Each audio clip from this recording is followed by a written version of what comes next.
কিন্তু কালার হইলো নাসা ভাই, হাতে স্টিক নেই। কালার হইলো কি থটস অফ বিল্লাল মার খাইছে। নাসা ফকিন্নির পুত, ছোট লোকের বাচ্চা, এই সেই। আর সিকোনি মিয়ার সাথে নাসা ভাইয়ের সাথে মারপিট করার জন্য না। Don't try to compare with thoughts of Billal. আচ্ছা, থটস অফ বিল্লালের সাথে কম্পেয়ার করিও না। আমি আবার বলতেছি, সিনেমার হিরো আর জোকার এক জিনিস না। নাসা ভাইকে আমি অনেকবার বলছি, ভাই আমার সাথে যতদিন তুমি ঠিকঠাক আছো ততদিন তুমি ঠিক আছো। তুমি যখন ঝামেলা করবা তুমি ঠিক করে ব্যবসা করতে পারবা না। তো এখন ঝামেলা করছে দেখে তুমি তার ব্যবসার জায়গায় আই মিন নাসার দোকানে ঢুকে আবার ভেজাল লাগাই দিবা? মানে দোকান নাসার বাট দোকান খুলতেছে বিল্লাল। এখন প্রশ্ন হইতেছে নাসা কি বিল্লালের পোলাপানের হাতে মাইর খাওয়ার ভয়ে দোকানের আশপাশে আসতেছে না? তো হেই গাইস, আই এম মারুফ। তো আজকের ভিডিওতে তোমরা পুরোপুরি ক্লিয়ার হয়ে যাবা যে সিনেমার নায়ক বিল্লাল নাসার দোকান বন্ধ করে দিছে নাকি নাসা বিল্লালের দুই ফুট কি আবার একসাথে হয়ে গেছে। তো চলো দেখা যাক। কালার হলো কি থটস অফ বিল্লাল মার খাইছে। নাসা ভাই স্টিক তুলছে, একটা চেয়ারে বাড়ি দিয়েছে, কাউকে টাচ করে নাকি। এখন স্বীকার করতে শরম লাগে? আবলামি করতে সময় মনে ছিল না? শালা তোরা দুইটাই বোকাচোদা। একটাই নেশা করে মাতলামি করে আর একটা রাগ দেখলে মনে হয় যে মির্কি বেরাম উঠছে। তুই একটা কন্টেন্ট ক্রিয়েটর, তোর দরকার কি ছিল স্টিক নিয়ে মারতে যাওয়া? নিজের মান সম্মান নিজে রাখতে পারোস না তোরা। আরেক বোকাচোদা বিল্লাল, ওর মনে হয় মানুষের পুটকির কাপড় পছন্দ, ওই পাবলিক প্লেসে যাই আরেকজনের জায়গা খোঁজে।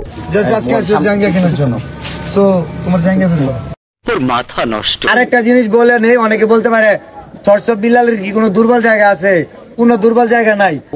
গাইস, তোমরা যারা এই পাগলার অত্যাচারে অতিষ্ঠ হয়ে গেছো তারা কি পারবে না তার বিচিতে যাই এক একটা লাথি মারতে? ওইখানে লাথি মারলে তারপর হালায় বুঝবো তার কত বড় দুর্বল জায়গা আছে। পূর্ব পরিকল্পিত ভাবে মানে সাজানো একটা করতে আসছে যে নাসা ভাই টিম সহ নাসা ভাইকে আজকে মানে ধুলিসাৎ করে দিব, তার ইজ্জত মানে নষ্ট করে দিব, তার মানহানি করব। মানে পাবলিক রে বোকাচোদা পাইছো তোমরা? যাতা বুঝ দিয়ে দিবা নাকি? তুমি যদি জানতা যে বিল্লাল ভেজাল করতে আসতেছে তো তুমি ব্যাপারটা মিটপাট না করে হেডাম দেখাইতে কেন গেছো?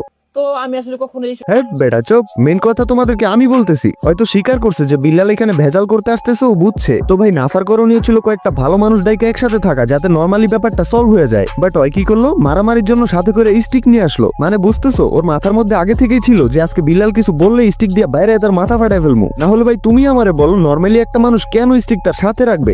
ঠিক বলেছো। যে মনে করেন পাম্পে গিয়ে আর বাড়ির সামনে বলে জাইঙ্গা গুল কিনবো, সে কেঁচা দিয়া জায়গায় মাইরা ফেলাইতে পারবো। ও মাই গড, বাট আফসোস আরেকটু হইলে তোমারই ওই দিন কেঁচা দিয়ে মাইরা ফেলতো।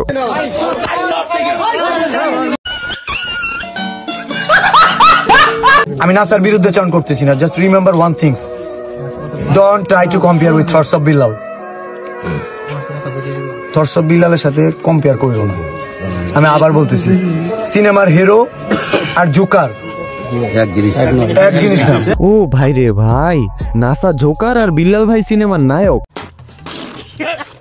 ভাই বিল্লাল, তোর চেহারা নিয়ে আমি মজা করবো না, বাট এই জন্য তুই তার ছিঁড়া হয়ে এইসব কর্মকাণ্ড করে কেমনে তোর সিনেমার নায়কের সাথে তুলনা করস? ভাই তুই এতটাও জোস না যে নায়ক হয়ে যাবি। আর যদিও কোনো মতে নায়ক হইয়াও যাস, তুই তো পরিচালকের সাথে ঝগড়া লাগাই দিবি, বলবি যে ভাই আপনার মুভিতে আমি নায়ক হইতে রাজি আছি, তবে আগে আপনার জায়গা খোলেন। যাই হোক, আমি আজ পর্যন্ত যতজনরে রোস্ট করছি তার মধ্যে সবচেয়ে বড় নেশাখোর তার ছেড়া মনে হয়েছে আমার এই বিল্লাল রে। বাট ভাই বোলাটা কিন্তু পুরোপুরি খারাপ না। আই হোপ কোনো নেশা করতেছেন, নাইলে ওর মাথার কয়েকটা তার ছিঁড়ে গেছে। এমনিতে বোলাটার মন মানসিকতা এতটাও খারাপ না। কেন বলছি আমি এই কথাটা তোমরা এখনই বুঝবা। এমনকি ভাইয়ের মাধ্যমে আমরা আমাদের দোকানটা খুলতেছি। এই নাসা ভাই ফ্যাশনটা মূলত রাসেলের একা না, এটা আমি শুধুমাত্র দূরে ডাল ভাত খাওয়ার জন্য আমি এই নাসা ভাই ফ্যাশন তাকে শেয়ারে পার্টনার নিয়ে দোকানটা দিছি। আমি চাই বিল্লাল ভাইয়ের মাধ্যমে যেন আমাদের ব্যবসা প্রতিষ্ঠানে কোনো প্রবলেম না হয়। দোকানের সমস্যা হবে না, বিল্লাল নিজেই বলছে, শুনলা তো? রাগের মাথায় বলছিল হয়তো, এখন আবার মন গলে গেছে। মানে দোকানটা একা নাসার না, নাসার সাথে আরেকজন শেয়ারে আছে। এই কারণেই নাসা না থাকা সত্ত্বেও দোকান খোলা গেছে, কারণ নাসার সাথে যে শেয়ার করে দোকানটা দিছে সেইখানে ছিল, আর তার কাছে দোকানের চাবি থাকবে, এটা স্বাভাবিক। তোমরা আবার ভাইবো না বিল্লাল দোকানে ডাকাতি করতে গেছিল, যেটা আমি ফার্স্টে ভাবছিলাম, কারণ আমার কেউ বুঝায় নাই। আমি পরে ব্যাপারটা ঘাইটা বুঝলাম এন্ড তোমাদেরকে এসে আবার বুঝাইতেছি। সো তোমরা আর নেগেটিভ ভাবার প্রশ্নই ওঠে না। বিল্লাল দোকানে আসছেই যাতে ভেজালটা মিটমাট হয়ে যায়।